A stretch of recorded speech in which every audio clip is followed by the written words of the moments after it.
எட்டும் தட்டும் அது கைப்பற்றி வரவேற்பு பெறும் என்ற நிலையில் இருக்கிறோம். எங்களுக்கு சென்னை நகர சபா கட்சியின தலைவர் என்ற முறையில் கேட்கிறேன். எங்களுக்கு இசை நிகழ்ச்சி நாடகங்கள் நடத்துவதற்கு மத்திய சென்னை பகுதியில் கலைவாணர் அரங்கம் முன்பு இருந்தது. இப்போது எங்களுக்கு இல்லை. ஒரு 600-700 சீட்டுகள் இருந்தது என்றால் முதல் 1000, 15,000 ரூபாய், 20,000 ரூபாய் என்று இருக்கின்ற அந்த நிலையிலேயே எங்களுக்கு ஒரு அரசினுடைய ஒரு அரங்கம் வேண்டும். அதற்கு இசை முரசு நாகூர் ஹனீஃபா அரங்கம் என்று பெயர் சூட்டி எங்களுக்கு வாங்கித்தர வேண்டும். இந்த நூற்றாண்டு உங்களுடைய பரிசாக அதை நாங்கள் ஏற்பதற்கு தயாராக இருக்கிறோம். ஐயா அவர்கள் வாழ்த்து அவர்கள்.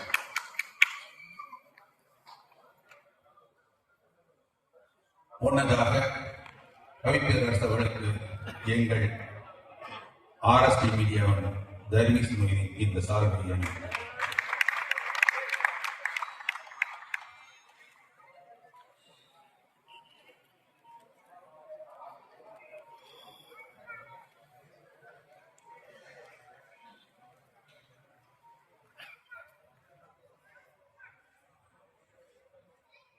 இசை முரசு நாகூர் ஹனீஃபாவின் நூற்றாண்டு விழாவுக்கு சிறப்பு வருகை தந்திருக்கிற நாடாளுமன்ற உறுப்பினர் நவாஸ் கனி அவர்களே, எங்கள் தேனி தொகுதியின் நாடாளுமன்ற உறுப்பினராக இருந்து மக்களின் மனதிலும் கல்வெட்டுகளிலும் இன்னும் ஆட்சி செய்து கொண்டிருக்கிற மூத்த உறுப்பினர் ஐயா ஆரூன் அவர்களே,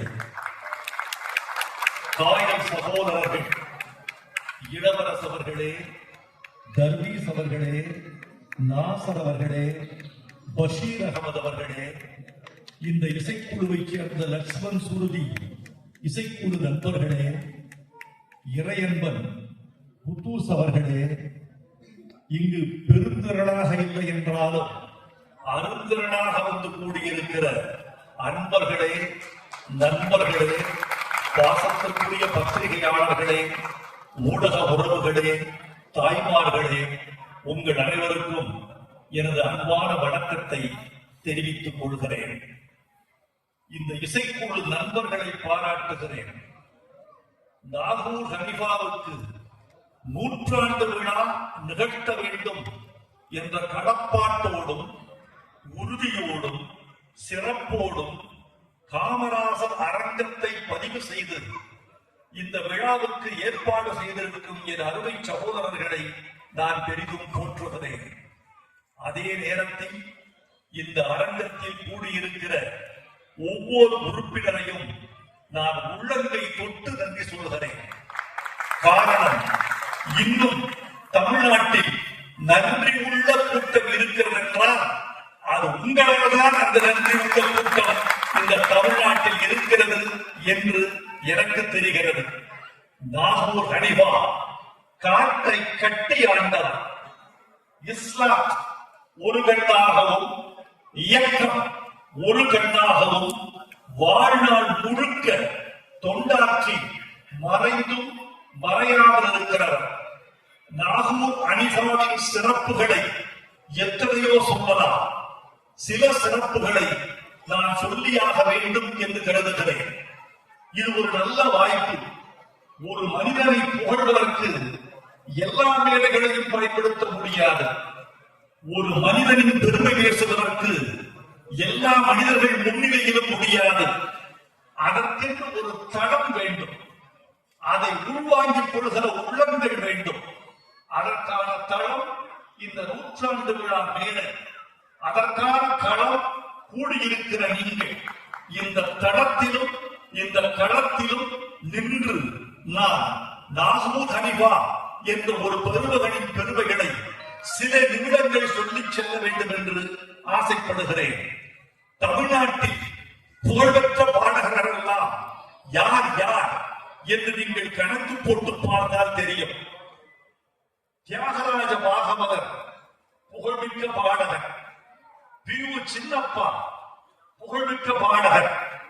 திருச்சி லோகநாதர் பெரும் பாடகர். டி.எம். சௌந்தரராஜன் அசைக்க முடியாத பாடகர். சீர்காழி கோவிந்தராஜன் மணிப்புரல் மைந்தன், CS ஜெயராமன் தனிப்புரல் வேந்தன், இன்னும் PV சீனிவாஸ், கண்டசாலா, மோதி, இப்படி நூற்றுக்கணக்கான பேர்களை சொல்லலாம். இவர்கள் அத்தனை பேருக்கும் இல்லாத ஒரு சிறப்பு நாகூர் கலிஃபா அவர்களுக்கு உண்டு. நான் பட்டியலிட்ட இந்த பெருமக்கள் எல்லாம் திரைத்துறையில் பாடி புகழ்பெற்றவர்களால் புகழ்பெற்றவர்கள். திரைத்துறையில் அதிகம் பாடாமல் அவர்களுக்கு இணையான புகழ்பெற்றவர் நாகூர் கலிஃபா என்றால் அது இல்லை. காரணம் அந்த குரலும் தொனியும் தான் பாடிய பாட்டு மீது அவருக்கு இருந்த நம்பிக்கையும், மக்கள் மீது அவர் கொண்டிருந்த நேசமும் பாசமும், இஸ்லாத்தின் மீது அவர் கொண்டிருந்த பக்தியும், இயக்கத்தின் மீது அவர் கொண்டிருந்த அவரை உயர்த்தி பிடித்தன என்று சொல்ல வேண்டும். சில குரல்கள் மதுர குரல்கள் என்று சொல்லுவார்கள், சில குரல்களை தேன் குரல்கள் என்று சொல்லுவார்கள், சில குரல்களை குரல்கள் என்று சொல்லுவார்கள், சில குரல்களை குரல்கள் என்று சொல்லுவார்கள். ஆனால் இந்த எந்த குரலையும் நாகூர் கலிஃபாவுக்கு சொல்ல முடியாது. அவருடைய குரலுக்கு ஒரே ஒரு பெருமை சொல்ல வேண்டும் என்றால், நான் ஒன்றை உணர்கிறேன், நான் உணர்ந்ததை மட்டும்தான் ஒலிபெருக்கிக்கு கொண்டு வருவேன், உணராத எதையும் ஒலிபெருக்கிக்கு கொண்டு வருவதில்லை, உண்மைக்கு புறம்பான எதையும் மேடையில் பேசுவதில்லை. இந்த ஒலிபெருக்கிக்கு மட்டும் பொய் சொன்னால் ஷாக்கடிக்கும் என்று ஒன்று கண்டுபிடித்திருந்தால் நாட்டில் பல பேர் பேசவே முடியாது. எப்போது ஒருவன் பொய் சொல்கிறானோ அப்போதெல்லாம் அந்த மைக் ஷாக் அடித்து அவரை வீழ்த்து விடும் என்று ஒரு நவீன விஞ்ஞானம் கண்டுபிடித்தால் நாட்டில் உண்மை நடக்கும். நான் அப்படி ஒரு நிலைமை வந்தாலும் எனக்கு ஷாக் அடிக்காது, உண்மையை மட்டுமே பேசுவேன். நண்பர்களே, ஒரே ஒரு கருத்து, இந்த எந்த குரலுக்கும் இல்லாத ஒரு சிறப்பு நாகூர் கலிஃபா அவர்களின் குரலுக்கு உண்டு. பாடுகிற பாடகர்களில் நகல் எடுக்க முடியாத ஒரே குரல் நாகூர் கலிஃபாவின். அதை நகல் எடுக்க முடியாது, இன்னொருவன் பாட முடியாது. TM சௌந்தரராஜன் யார் தெரியுமா அவர்களே? TM சௌந்தரராஜன் தியாகராஜ பாகவதை நகலெடுத்து பாடி பிறகு தன் பாடிக்கு திரும்பியவர். தியாகராஜ பாகவதர் இறந்த உடனேயே சௌந்தரராஜன் புகழுக்கு வந்தார். தியாகராஜ பாகவதர் பாடுகிற பாணியில் மூக்குலி சேர்த்து அதே உயரத்தில் அதே சங்கதியில் பாடக்கூடிய வல்லமை உள்ளவர் மதுரை TM சௌந்தரராஜன் என்று பெயர் பெற்றதனால் அவர் புகழ்பெற்றார். அவர் TM சௌந்தரராஜன் தியாகராஜ பாகவதரின் நகல் என்று சொல்லலாம். இப்படி ஒவ்வொருவருக்கும் நகல் சொல்லலாம்.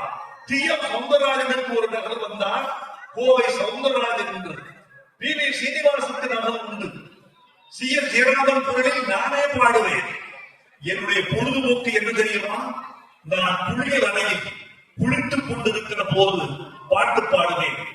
ஏன் தெரியுமா? குளியல் அறையில் பல பேர் பாட்டு பாடுகிறார்கள். விமர்சிக்க ஆளில்லாத இடம் அந்த இடம் தான். யாரையும் துன்புறுத்தாத இடமும் அந்த இடம் தான். ஒருவர் யாரையும் துன்புறுத்தாமல் தன்னை தானே துன்புறுத்திக் கொள்கிற இடம் தான் பார்ப்போம். அந்த பாத்ரூமில் மட்டுமே பாடுவோம். நான் என்னுடைய பாடல்களை எல்லாம் நான் CS ஜெயராமன் குரலில் பாடுவேன். அந்தி விளை குடிகிறது பாட்டை பாடுவேன், பொன்மாலை பொழுது பாடுவேன், சின்ன சின்ன ஆசையை பாடுவேன், உயிரே உயிரே பாடுவேன். எல்லா பாடல்களையும் நான் CS ஜெயராமன் குரலில் பாடுவேன். சற்றொப்ப அவர் குரலில் பாடக்கூடிய பாணி எனக்கு வந்து விட்டது. அவரை நகலெடுக்க முடியும். ஆனால் தோழர்களே, நகலெடுக்க முடியாத குரல் நம்முடைய நாகூர் கலிஃபாவின் குரல். திராவிட முன்னேற்ற கழகம் என்ற பேரியக்கம் வளர்ந்ததற்கு நாகூர் கலிஃபா ஒரு முக்கியமான புள்ளியாக இருந்திருக்கிறார் என்பதை யாரும் மறக்க முடியாது. அழைக்கின்றார் அழைக்கின்றார் அழைக்கின்றார் அண்ணா, அருமெழுகும் திராவிடத்தின் துயர்புடைக்க என்றே. அந்த என்றே மேல அவர் போடுகிற சங்கதியும் அந்த ஸ்தாயியும் அந்த உயரமும் அதில் இருக்கிற உறுதிப்பாடும். இது என்ன தெரியுமா? கட்ட குரலுக்கு இனிமை இருக்காது. இனிமை இருக்கிற குரல் கட்டை குரலாக இருக்காது. ஆனால் கட்டை குரலாக இருந்து இனிமையாய் இருந்ததும், இனிமையாய் இருக்கிற ஒரு குரல் கட்டை குரலாக இருந்ததும் நாகூர் ஹனீஃபாவுக்கு மட்டும்தான். இது ஒரு அருட்கொடை, பிறப்பின் கொடை என்று சொல்ல வேண்டும். சங்கீதம் பயிற்சியால் வந்துவிடும், மொழி முயற்சியால் வந்துவிடும், மேடை பேச்சு பேச பேச வந்துவிடும், பழக பழக வரும் இசை போலே, தினம் படிக்க படிக்க வரும் கவி போலே என்று கண்ணதாசன் பாட்டு உண்டு. பயிற்சியாலும் முயற்சியாலும் இசையும் மொழியும் நடிப்பும் கலையும் வந்துவிடும். ஆனால் குரல் என்பது மட்டும் முயற்சியால் வருவதில்லை, பயிற்சியால் வருவதில்லை, இயற்கையால் வருவது. அந்த இயற்கை கொடுத்த கொடை ஹனீஃபாவுக்கு வந்தது. கள்ளக்குடி கொண்ட கருணாநிதி வாழ்கவே என்று அவர் பாடுகிற பொழுது கரையர் சிலிர்த்து போயிருந்ததையும், அவர் கண்கள் பறித்து கிடந்ததையும், அதிலே ஒரு மயக்கம் கொண்டிருப்பதையும் நான் பார்த்திருக்கிறேன். அவரை மயங்க வைத்த பாட்டு. ஒரு உண்மையை சொல்லட்டுமா? ஹனீஃபாவுக்கு இதோ எங்கள் எம்பி ஆறும் புகழஞ்சலி செலுத்தினார். நம்ம நவாஸ் கனி புகழஞ்சலி செலுத்தினார். இறையன்பன் குத்தூஸ் அவர் பாட்டையே பாடினார். இங்கு பாடிய பெருமக்கள் எல்லாம் அவருடைய நகர்களாக இருந்தார்கள். நண்பர்களே, அவருக்கு சேர்த்த பெருமை, இவர்கள் சேர்த்த அத்தனை பெருமைகளை விட ஒரு பெரிய பெருமையை கலைஞர் சேர்த்திருக்கிறார். இதை கேட்டால் நீங்கள் மகிழ்ச்சி அடைவீர்கள். இந்த அரங்கத்தில் குறைந்த ஆட்கள் இருந்தாலும் நிறைந்த கைதட்டல் பெறப்போகிற பாராட்டு அந்த பாராட்டாக இருக்கும் என்று நினைக்கிறேன். தெரிந்துதான் பெயர் வைத்திருக்கிறார்கள் ஹனீஃபாவுக்கு. நான் சொல்றது கலைஞர் தெரிந்துதான் பெயர் வைத்திருக்கிறார்கள் ஹனீஃபாவுக்கு. ஹனி என்ற ஆங்கில சொல்லுக்கு தேன் என்று பெயர், பா என்ற சொல்லுக்கு பாட்டு என்று பெயர். தேன் பாட்டு பாடப்போகிற நாயகன் என்றுதான் ஹனீஃபா என்று பெற்றோர்கள் பெயர் வைத்தார்கள் என்று சொன்னது கலைஞர். இது ஹனீஃபாவின் பெருமையையும் காட்டும், கலைஞரின் பெருமையையும் காட்டும். ஒரே சொல் இரண்டு பேருக்கு பெருமை தருவதால் நீங்கள் இரண்டு கைகளையும் சேர்த்து கைதட்டி இரண்டு பேரையும் வாழ்த்தலாம் என்று உங்களை நான் வேண்டுகிறேன். நன்றி, நன்றி. முரசொலி மாணவர்கள் உடல் நலமில்லாமல் படுத்த படுக்கையில் இருக்கிறார். அவருக்கு தன் மரணம் உணரத் தொடங்கிவிட்டது. மரணத்தை மேல்நாட்டில் சொல்வார்கள், you can smell your own death. உங்கள் மரணத்தை நீங்களே உணரலாம், உங்களுக்கே தெரியும். இன்னும் 48 மணி நேரத்தில் என் உயிர் என்னை விட்டு பிரிந்துவிடும். உயிர் பிரிவதற்காக நீங்கள் யாரும் வருத்தப்பட வேண்டியதில்லை தோழர்களே. வேர்வை பிரிகிற போது சுகமாக இருக்கிறது, சிறுநீர் பிரிகிற போது சுகமாக இருக்கிறது, இந்திரியம் பிரிகிற போது சுகமாக இருக்கிறது. இதெல்லாம் பிரிகிற போது சுகமாக இருக்கின்றார், உயிர் பிரிகிற போது உச்சபட்ச சுகம் இருக்காதா? ஆகவே நீங்கள் பிரிவது குறித்து நீங்கள் கவலைப்படவே கூடாது. அவருக்கு அப்படி ஒரு சிந்தனை வந்துவிட்டது. வந்தவுடன் அவர் தோழர்களை அழைத்து அவர் சொன்னதுதான் உச்சம். மாமாவை பார்க்க வேண்டும் என்று கலைஞரை அவர் அழைக்கவில்லை, அண்ணாவின் பேச்சை கேட்க வேண்டும் என்று சொல்லவில்லை. நான் எழுதிய மாநில சுயாட்சி புத்தகத்தை கொண்டு வாருங்கள், ஒரு பார்வை பார்க்க வேண்டும் என்று சொல்லவில்லை. நான் எழுதிய சாம்ராட் அசோகன், அது முரசொலி மாறன் எழுதியது, அந்த நாடகத்தில் சிவாஜி நடித்த நடிப்பை ஒரு முறை பார்த்துவிட்டு போகிறேன் என்று கேட்கவில்லை. அவர் கேட்டது ஒன்றே ஒன்றுதான், எனக்கு ஓர் ஆசை. என்ன? நாகூர் ஹனீஃபா பாடிய ஓடி வருகிறார் உதய சூரியன் என்ற பாட்டை மட்டும் கேட்க வேண்டும். இது வரலாறு. இந்த வரலாறுதான் தெரியாமல் நாகூர் ஹனீஃபாவின் புகழை அவர் ஒரு பாடகர், இறைவனிடம் கையேந்துங்கள் பாடியவர், உன்மதமா என்மதமா என்று பாடியவர் என்று மட்டும் கொண்டாடி புண்ணியவில்லை. ஒரு மனிதனை 100 ஆண்டு காண்பதற்கு 2 வேண்டும். 100 ஆண்டு விழா ஒரு மனிதனுக்கு காண வேண்டும் என்றால் அவனுக்கு ஒரு வாரிசு வேண்டும், அல்லது ஒரு இயக்கம் வேண்டும். வாரிசுகளும் இயக்கங்களும் செய்ய வேண்டியதை காயல் இளவரசும் நாசரும் பஷீர் முகமதும் செய்து கொண்டிருக்கிறார்கள் என்றால் இவர்கள்தான் வாரிசுகள், இவர்கள்தான் இயக்கங்கள். இந்த பெருமக்களை பாராட்டுகிறேன். இந்த நன்றி உணர்ச்சி உள்ள வரைக்கும் தமிழரின் பூர்வை ஒழுங்காது, தமிழரின் பண்பாடு சிதையாது, தமிழரின் நாகரிகம் நசிவுபடாது என்று நான் உறுதியாக நம்புகிறேன். இப்படிப்பட்ட ஒரு நல்ல விழாவில் என்னையும் அழைத்து நீங்கள் பேச வைத்ததற்கு நான் நன்றி தெரிவிக்கிறேன். இங்கே இளவரசு சொன்னார், வைரமுத்துவுக்கு நன்றி தெரிவிக்க வேண்டும். அவர் வந்த சூழல் ரொம்ப அபூர்வமான சூழல். அவர் அன்னையார் மறைந்து 16 நாட்கள் மட்டுமே கழிந்திருக்கின்றன. 16வது நாள் கழிவதற்கும் எங்கள் அழைப்பை ஏற்று நாகூர் கனிமாவின் 100ஆண்டு விழாவுக்கு சிறப்பு செய்ய வந்திருக்கிறார். அதனால் நிகழ்கிறோம் என்று அவர்கள் சொன்னார்கள். நான் அவர்களை பார்த்து சொல்ல வேண்டும் என்று ஆசைப்படுகிறேன். தாயார் இறந்தார், ஆறுதலுக்கு சகோதரன் வீட்டுக்குத்தானே வர வேண்டும். நீங்களெல்லாம் என் சகோதரர்கள், நாமெல்லாம் உடன்பிறப்புகள். எங்கள் ஊரிலெல்லாம், எங்கள் ஊர் பெரிய குளத்திலும் தாமரை குளத்திலும் எங்கள் வடுவட்டில் முஸ்லிமே இல்லை. பிராமணர்கள் இஸ்லாமியர்கள் 2 பேரும் இல்லாத ஊர் வடுவட்டி. பக்கத்து ஊர் பெரிய குளத்தில், உத்தமபாளையத்தில், கம்பத்தில் நூற்றுக்கணக்கான ஆயிரக்கணக்கான இஸ்லாமிய தோழர்கள் நமக்கு இருக்கிறார்கள். நாங்கள் இஸ்லாமியர்கள் எல்லாம் மாமன் மச்சான் என்று உறவுகளைத்தான் அப்படித்தான் நாங்கள் அன்பு செலுத்துவோம்.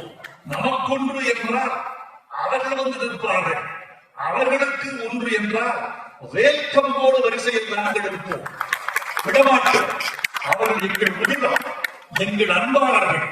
மதத்தால் வேறுபட்டிருக்கலாம், மனத்தால் ஒன்றுபட்டிருக்கிறோம், மண்ணால் ஒன்றுபட்டிருக்கிறோம், மொழியால் ஒன்றுபட்டிருக்கிறோம். ஆகவே தோழர்களே, இந்த இணைப்பை எல்லாம் ஏற்படுத்திய மாமனிதர் நாகூர் கனிமா. அவர் இசையாக வாழ்கிறார். எதுவரைக்கும் வாழ்வார் தெரியுமா? இயக்கம் உள்ளவரைக்கும், இஸ்லாத்து உள்ளவரைக்கும் வாழ்வார் என்று சொல்வது கூட அதைவிட பெரிதாக ஒன்று சொல்ல வேண்டியிருக்கிறது. காற்று உள்ள வரைக்கும் அவர் குரல் அதை இழக்கும். இந்த உலகில் எது வேண்டுமானாலும் வழியலாம். ஒரு சுனாமியில் நிலம் இடம்பெயரலாம், கடல் வந்து தரையில் உட்கார்ந்து கொள்ளலாம். இமயமலை தெற்கே, குமரிக்கடல் வடக்கே இடம்பெயரலாம். அப்படி இடம்பெயர்ந்ததுதான். மலை தெற்கே இருந்தது, குமரி இமயமலை இருந்த இடத்தில் கடல் இருந்தது. கடல் இமயமலையில் இருந்தது என்பதற்கு அத்தாட்சி இன்னும் இமயமலையின் சரிவுகளிலும், அதன் இடுக்குகளிலும், பள்ளத்தாக்குகளிலும் இன்னும் பாசிமணிகளும் சங்குகளும் கடல் பொருள்களும் அந்த மலையில் இன்னும் தங்கியிருக்கின்றன என்பதே எடுத்துக்காட்டு என்று அறிவியல் வல்லுநர்கள் சொல்லுகிறார்கள்.